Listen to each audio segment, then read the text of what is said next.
بسم الله الرحمن الرحيم الحمد لله رب العالمين وبه نستعين على أمور الدنيا والدين وصلى اللهم على نبينا محمد وعلى آله وأصحابه ومن تبعهم بإحسان إلى يوم الدين weli waxaan ku guda jirnaa barnaamijkii ama taxanihii aan ugu magac darnay taariikh iyo tahriib waxay noo soo joogtaa 1992 bishii January anoo ka soo degay airportka magaalada Dimashq habeenimo oo isla habeenkiiba seexday meesha loo yaqaan Marjah oo bartamaha magaalada Dimashq ku taal halkaas oo agteeda uu ku aasan yahay oo subaxii ogaan doono nabiyullaahi Yaxya alayhi salaam sida la sheegay oo aan qaahiro uga imid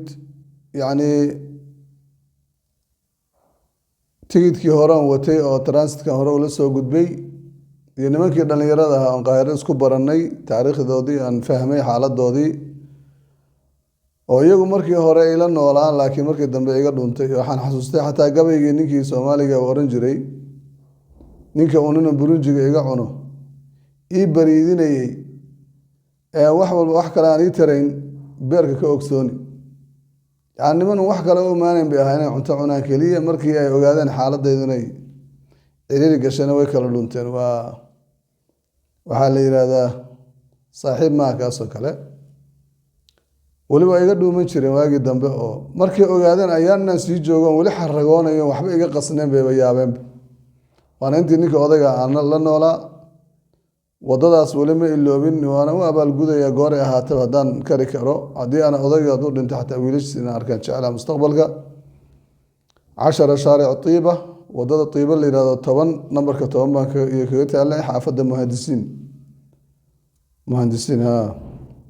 marka waxaan soo gudbaynaa Dimashq waxaa degan oo hore u sheegay walaashay baa degan laba gabdhood oo walaalahay mid adeerkii baa dhalay Khadiija Maxamed Caanood iyo walaashay iyadoo qadra caadi u degan waagu markuu bariyay anoo ilaa 7 ama 7 dollar meelaha haysta waagu ii bariyay meelihii baan ka quraacday Marjah baan ka quraacday waxaan watay magaca xaafadda Soomaalidu u badan tahay oo la yiraahdo Masaakin Berze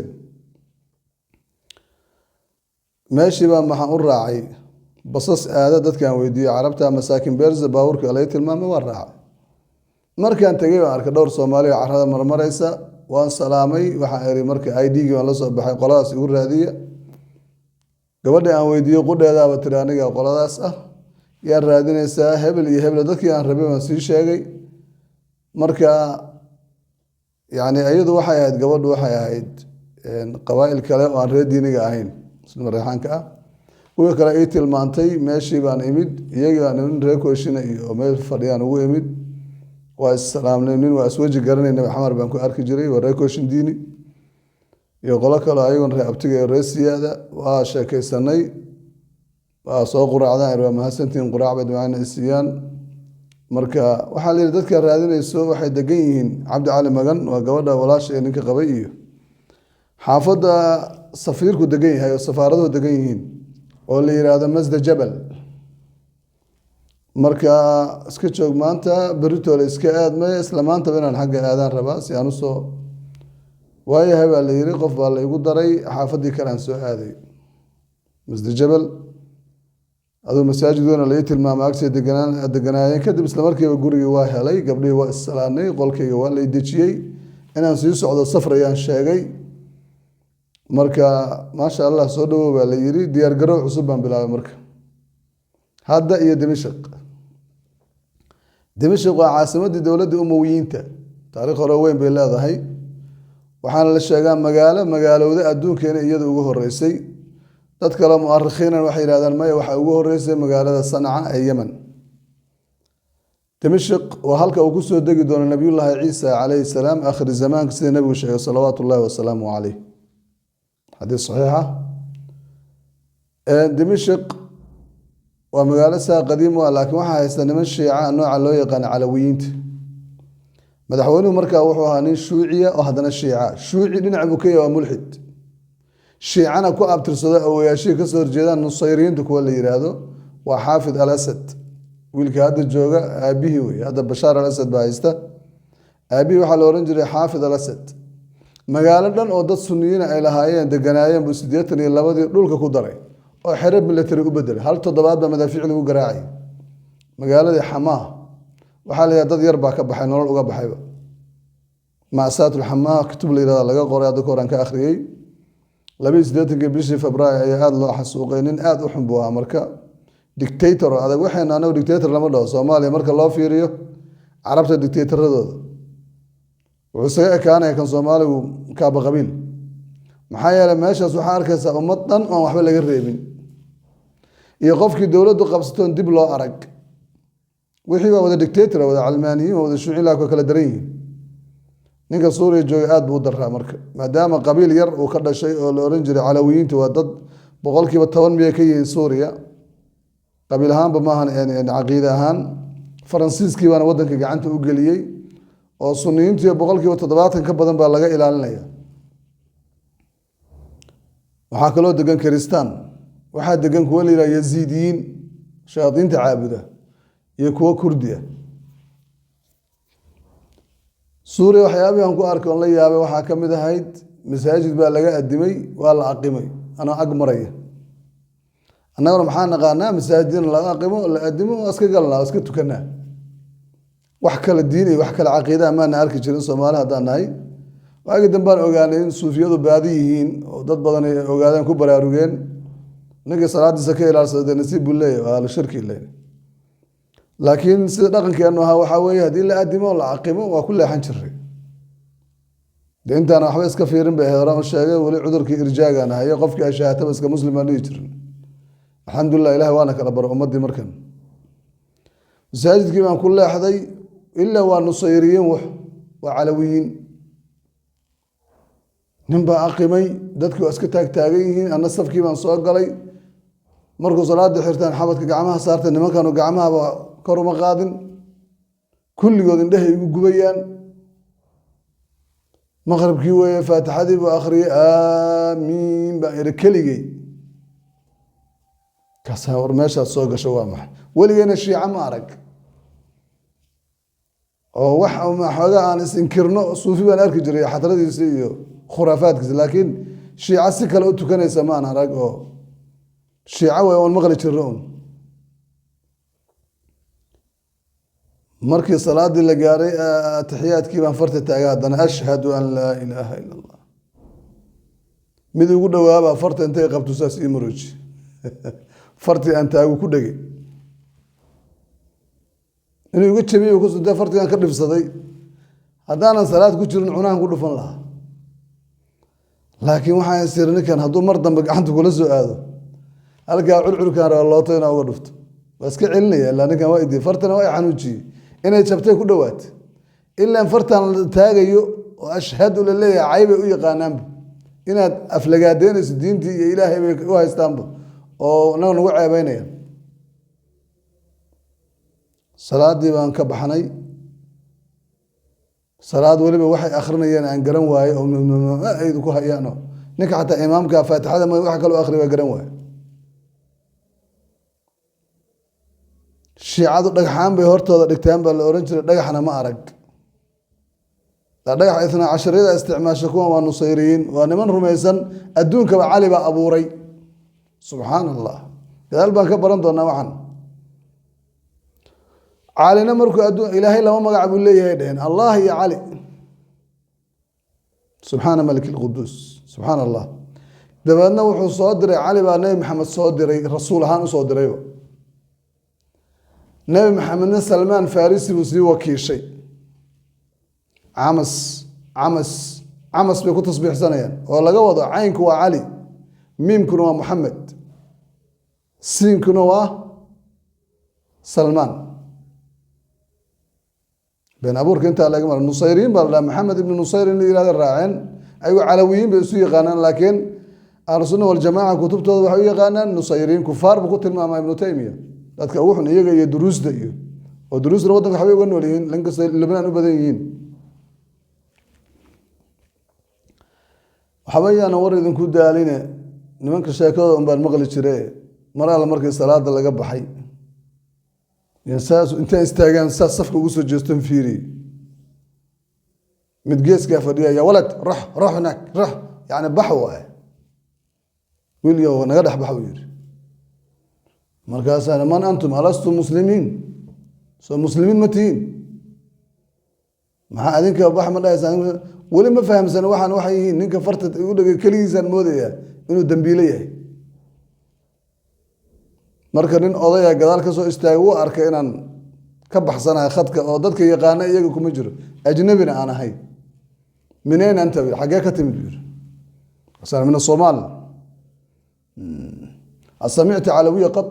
calawiyin weligaa ma maqashay buu yidhi markaasaana maya gacantuu i soo qabtay ilaa albaabku i waday albaab markuu i keenay maanta kadib halkan haddaad salaad u soo aado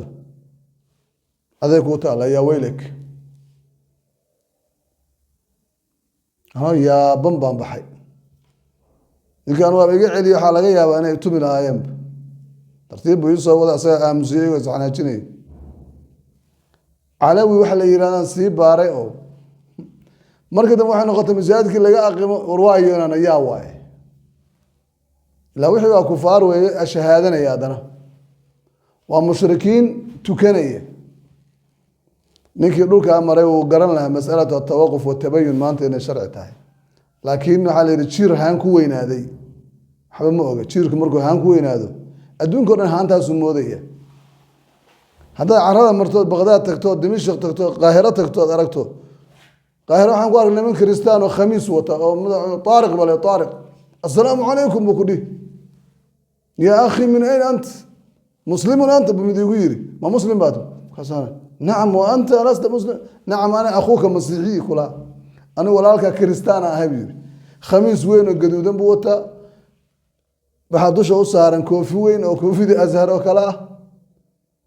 taariq miyaa la yidhaahdaa magacyadu noocaasay la baxaan waa nin carabi ku hadlaya alxamdu lilaahi buu dhihi bismi illaahi buu dhihi annaguna haddaan kaas aragno muslim baan iska dhihin soomaali baana carabuna af carabi ku hadlaya noo fiiro khamiis wata lubnaan sidoo kale kiristaan baa ka buuxa carabi ku hadlaya caraba labiskiina wata waa in la fahmo diintu inaana ahayn shicaar nin mare u nin qaatay maaha diintu waa caqiido yaa muslima yaa gaala maanta waxaa lagu kala saaraa muuqaal ma aha khamiis buu wataa waa tukane shiica waa tukane khamiisay wadataa calawiyiin waa tukanayaan khamiis bay wataan calmaaniyiinta waa tukadaan ilahay kitaabkiisana wax laga soo guuray u yaqaanaan ninkii yidhaahda marka salaadan fiirsana shacaa'iran fiirsana kulligood waa inuu walaalaystay noqonay marka laakiin saan hore u sheegay jiir haan ku weynaan waxba lagama dhaadhicin karo dimishq waxay i bartay inaan iska fiiriyo cidda islaamka ay aan ahayn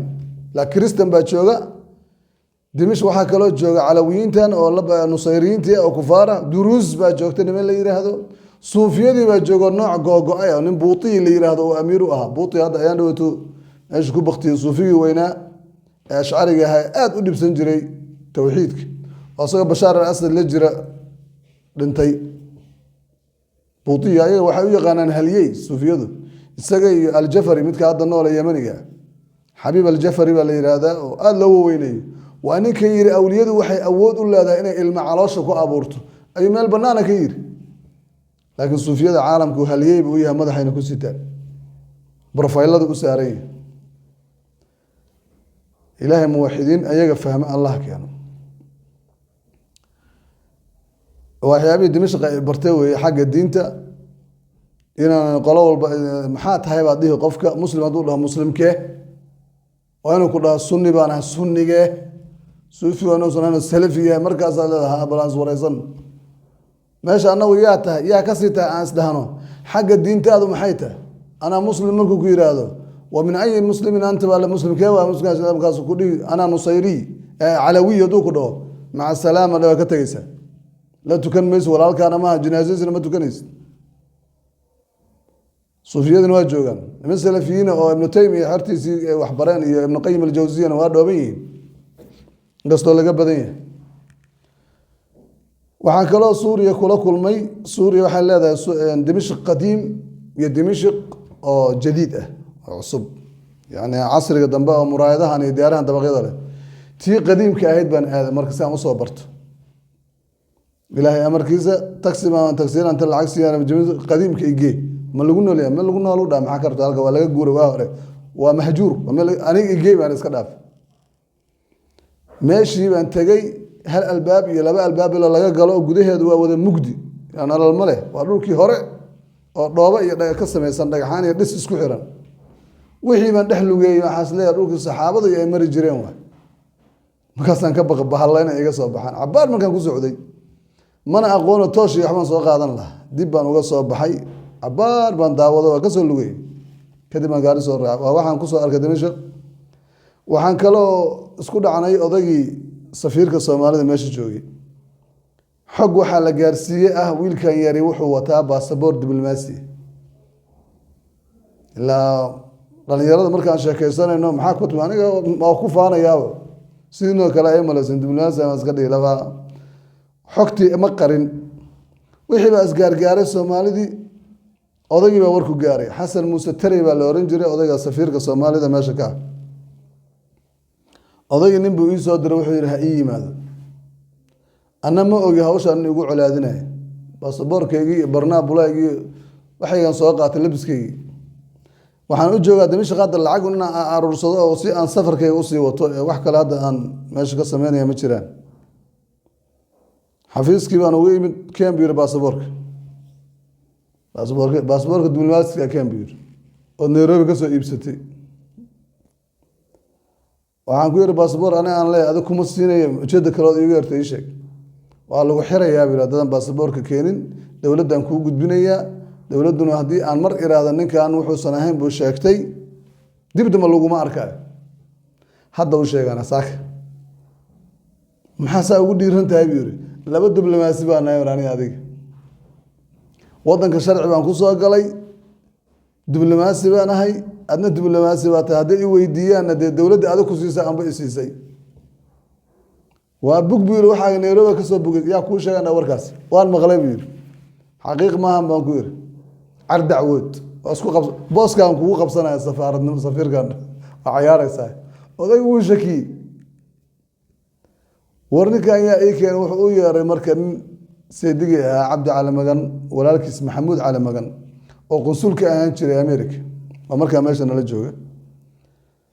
wuxuu yidhi orbal ninkan ka soo qaada baasaboorka waxaan siinayaa bir hadduu rabo service midka la yidhahdo dadka safaaradaha ka shaqeeya ay qaataan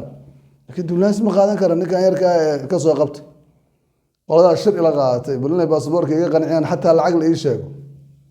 oday baasaboorkan iska dhiib oo yar tahay adigii inaad diblomaasigan qof walba ku fahmaya meelna kuma gaari kartid hadda ilaa halkan ku timid nasiib baabad leeda aan lagu xirin inay cabsi geliyaan bay dabcan adinku soo kuwiina ma wadataan baan ku yidhi haa nin qunsulle iyo waxbay soo ahaayeen kuwa ii soo diray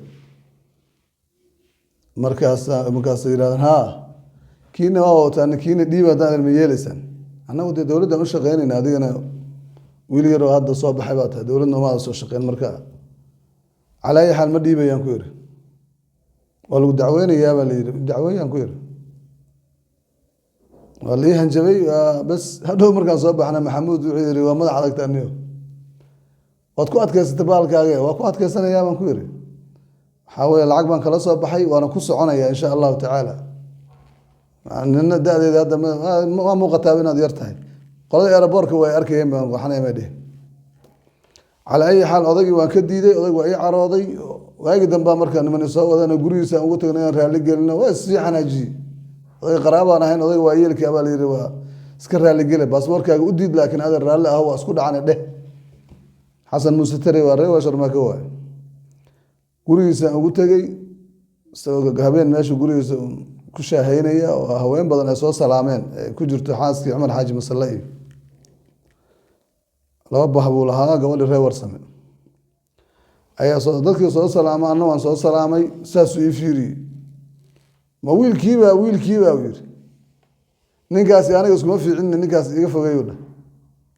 qoladii la socotaan waxaan ku yidhi ninkaan inaan raalli geliyo mar raba iga daaye waxaygaan iska wadanaya ayaga marka waxay iga baqayaan inuu culays ii keeno inta warar iga dhiibo oo dowladdu ixirtay ayay ka baqayaan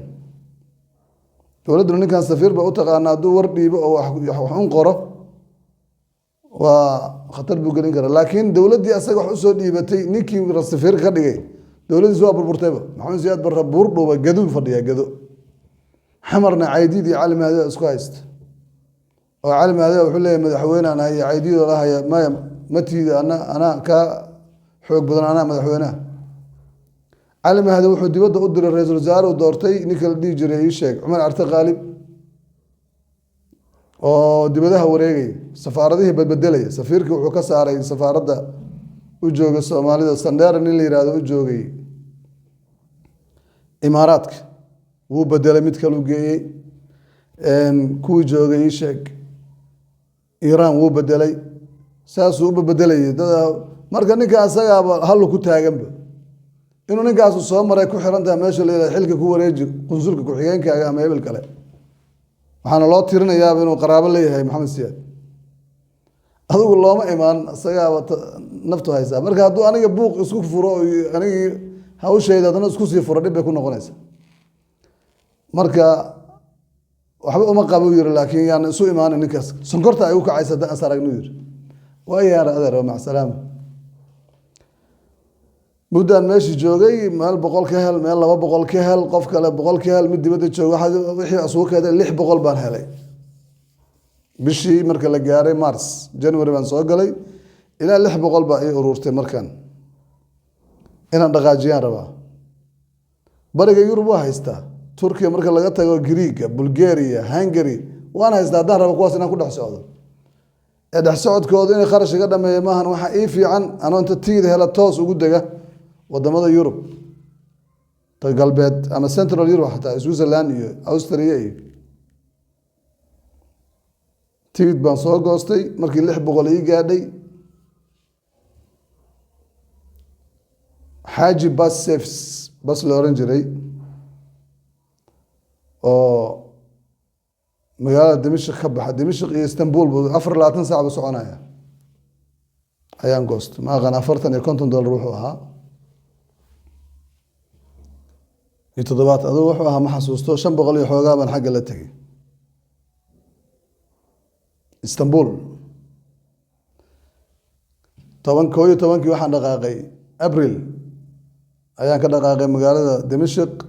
92 habeennimaan waxaan marnay xuduudda wadanka Turkiya marka habeenkii custom bay fadhiyaan dadku waa soo marayaan waa dhiibtay askari weeye marka oo waxa immigration kooda askari labisan waa taasuu fiiri aanu fiiriyo ma ba sii daahinba waad yar tahay iyo midna ima dhihina welcome to Turkey soo gal Turkiya aan ku soo xarado hawlba fiisooda waan watay waagu markuu bariyo basku wuxuuna keenay Antakya waa magaalo hore loo halaagay qayb hore kamid ah oo quraanka Allah ku sheegay wadrib lahum mathalan ashab alqaryati id jaa'a almursalun id arsalna ilayhim ithnayn fakadhabuhuma fa'azzazna bithalithin faqalu inna ilaykum mursalun magaalo loo diray laba rasuul oo intay diiday mid saddexaad lagu xoojiyay oo marka ay beeniyeen oo hal nin uu ka rumeeyay Habib an-Najjar la yiraahdo ninkiina ay dadku dileen dabadna ilaahay magaalada halaagay wama anzalna ala qawmihi min ba'di min jundin min as-samaa'i wama kunna munzilin in kanat illa sayhatan wahida fa idahum khamidun qayla lagu halaago lagu dabarogo ayagoo dhanba magaaladaas waxaa la isku raacay Antakya inay tahay markaan subaxii waagu markuu bariyay nin Suuriyaan ay garab fadhiyaan weydiiyay waxaan iri shu ismi hada albalad magaaladan magaceed baan ku kaasira Antakya waa ma taqaanid miyaa bir Antakya waa laga quraacanayaa meesha waxaan ka iloob waxaan soo gatay aniga rooti iyo sardiin waa malaay saas u balbalaaran oo soo yar yar ku dhex jira gasacadaha oo aad u macaan oo xoogaa kuuskuusan oo rooti iyo macasiridiisii wata 20 xabba camal oo soo gatay maxay leeyahay Turkiya koobka shaahada habta qaali iska dhaaf wax kale rooti waaweyn waan soo gatay 24 saac waxaan rabaa meeshaas aan sii marayo koob shaah mooyee inaan Turkiya wax kale ka cabin mintid baan ahay mintid xagga dhaqaalaha marka meeshii baan shaah ka cabaynay tuulada degmadii buu ii sheegay markaas yiri magaaladaas maarta meel buur madow oo saa u daba rogan waa magaaladii hore Antakya la halaagay kulaha waa naxayba subhanallah oo waliba tacaala ku tusayaa buu soo waday meel yar oo taagan fuulay meeshii uu tusayaa xabad maar la boora u shidan halkaas koonahaas ilaa koonaland waa magaaladii xagga buurta gaasha islaayadii ilaahay baa halaagay markaasaan ku yiri magaalada lagu sheegay baa suuratu yaasiin haakada wajadta bi waadih shawir inaahiya waa suuradaas qudheeda waa magaaladaas lagu hayn waay aniga waa baqay subhanallah waa meeshii ugu horeysay oo aan arko ummad in lagu halaagay oo ilaahay ka waramay iyo sida isaga daawanayaan caadi u yihiin iskaga qaqaawan yihiin oo diin iyo dan uga lahayn ilaahay duu qalbiga ku xiro waa wax kale waan istaagay waan warwaray shaahi baan cabbi waayey anoo dhididayaan gaarigii galay baraf baa da-ayaana waan dhididaya kursigii baan fadhiistay ilaahay baan ku tasbiixsaday subxaanahu wa tacaala maxaa yeele wamaa tugni alaayaatu wannudur can qowmin laa yu'minuun allah yidhi aayadaha iyo digniintu waxba uma taraan cidan waxba rumayneyn nin maalin walba waxaan dul maray ee arkaya aan dan ka lahayn ka war maalintii ilaa barqadii laga gaaray gaariguuna sii waday waxba ma cunin duhurka xataa waxba ma cunin baan u malaynaya naxdin meesha aan ka naxay antakiya oo buurihii madooba oo garanaysaa dhul rago imiya dhulka habeenkii waan sii soconay habeenkaas dambe 24 saac ballantu ahayd habeenkii dambe intaan la gaarin baan waxaan sii marnay ankara anoo meel shaah ka cabay gaariga iga tagay niman askar aan u sheegay moota igu qaadan iga daba geeyeen gaarigan kasii daba tagay Istanbul baan tagnay marka subaxan soo baxay subaxiisii kale ayuu Istanbul soo istaagay baraf miiran waliba dhanka Yurub Istanbul laba u qaybsantaa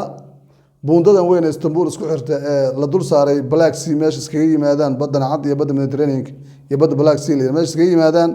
ayaa buunda dheer la saaray Turkigu saareen oo Istanbul labadeeda qaybood qaybna waa Yurub qaybna waa Aasiya qaybta Yurub way marka mid shidan oo badan oo magaalada weyn ah halkii baan tagay hoteelo yar yar oo u dhow walba Soomaalida ka wada sheekaysanay hoteelo raqiis oo $3 iyo $4 jira u dhow oo dadka iska tabarlowda ay masaakiinta tabarta daran ay iska degaan hotel marka 4 dabaqa oo meesha aan ka fogeyn ayaan imid